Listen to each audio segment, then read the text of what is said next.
تو پہلا حق قرآن مجید کا اس پر ایمان لانا ہے، اور اس کے تقاضوں سمیت ایمان لانے سے دنیا آخرت کی برکتیں نصیب ہوتی ہیں، اور قرآن مجید کے ساتھ جو باطنی تعلق ہے جب وہ مضبوط ہوتا ہے تو پھر اس کے صلے میں قرب الہی کی دولت نصیب ہوتی ہے۔ جب اس کے ساتھ تیقن پیدا ہو جاتا ہے، یہ تیقن ہی من میں روشنیاں پیدا کر دیتا ہے۔ دوسرا حق اس کتاب کا یہ ہے کہ اس کو صحت لفظی کے ساتھ تلاوت کیا جائے۔ قرآن مجید کی تلاوت من کے روگ مٹاتی ہے، من کے میل گوا دیتی ہے، اندر کی ستھرائی کا سامان ہوتا ہے۔ اقبال کہتا ہے تو نہ دانی کہ سوزے کراتے تو دیگر گوں کر تقدیر عمر را۔ میری بہن تو نہیں جانتی، جب تو بہن ہو کے قرآن پڑھے تو عمر کی تقدیر بدلتی، اور جب تو ماں ہو کے قرآن پڑھے بیٹا نیزے کی نوک پہ قرآن سناتا ہے۔ تو یہ قرآن من میں سویرے من میں روشنیاں اتارتا ہے۔ ادھر قرآن پڑھا جا رہا تھا، ادھر عمر کے دل کے میل دھل رہے تھے۔ تو تلاوت من کے روگ مٹاتی ہے، من کے میل دور کر دیتی ہے، اور تلاوت کرنے والا راحتوں کے ایک جہان میں آباد ہو جاتا ہے۔ اسی لیے میرے حضور نے فرمایا اتل القرآن وابکو، قرآن پڑھا کرو اور قرآن پڑھتے ہوئے رویا کرو۔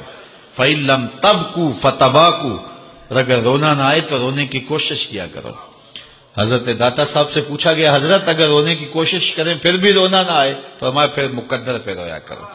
اتنے سنگ دل ہو گئے ہو تمہاری آنکھیں آنسوں کا خراج نہیں دیتی۔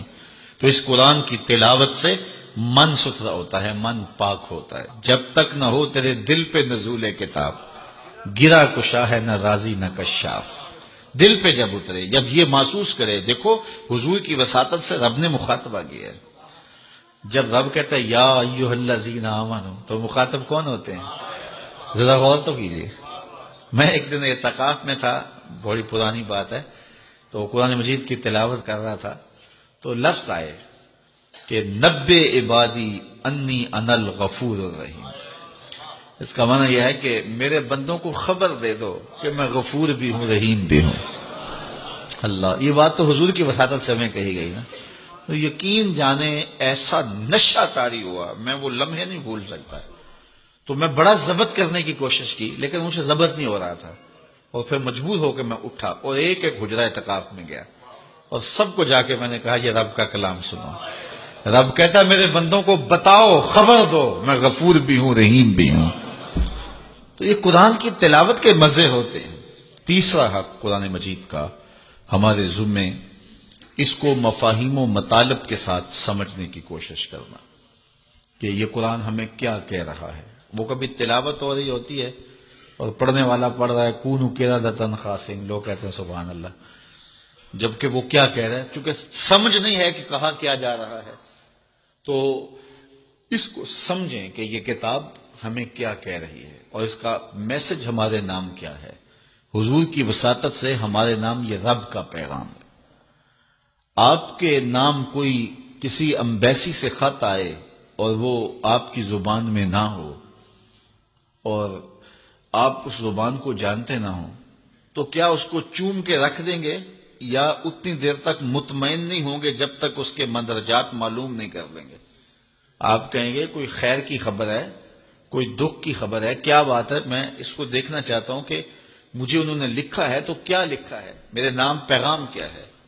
تو جس زبان کو آپ نہیں جانتے وہ خط آپ کے نام آتا ہے تو اتنی دیر تک آپ مطمئن نہیں ہوتے جب تک آپ اس کو جو ہے وہ ایسے شخص کے پاس نہیں لے جاتے جو اس زبان سے آشنا ہوتا ہے۔ تو یہ رب کا خط ہے، حضور کی معرفت۔ تو یہ پڑھے نا ہمارے رب نے ہمیں کیا پیغام دیا ہے، اور پھر جب اس کی تلاوت کریں گے اور اس کے مفاہیم کو سمجھنے کی کوشش کریں گے تو یہ قرآن فیض دیتا ہے۔ یہ قرآن اپنے مخاطب کو، یہ تو خالی پڑھا جائے پھر بھی فیض دیتا ہے، بلکہ خالی پڑھا نہ جائے دیکھا جائے پھر بھی فیض دیتا ہے۔ اس کو دیکھ بھی لیا جائے، اس کے سننے سے فیض ملتا ہے، اس کے پڑھنے سے فیض ملتا ہے، اس کے دیکھنے سے فیض ملتا ہے، اس کے سمجھنے سے فیض ملتا ہے، اس کا درس دینے سے فیض ملتا ہے، اس کا درس لینے سے فیض ملتا ہے۔ یہ تو سراپا فیض ہے، یہ تو روشنیوں کا منبع و مصدر ہے۔ اس کتاب سے جڑنے والا دارین کی سعادتیں پاتا ہے۔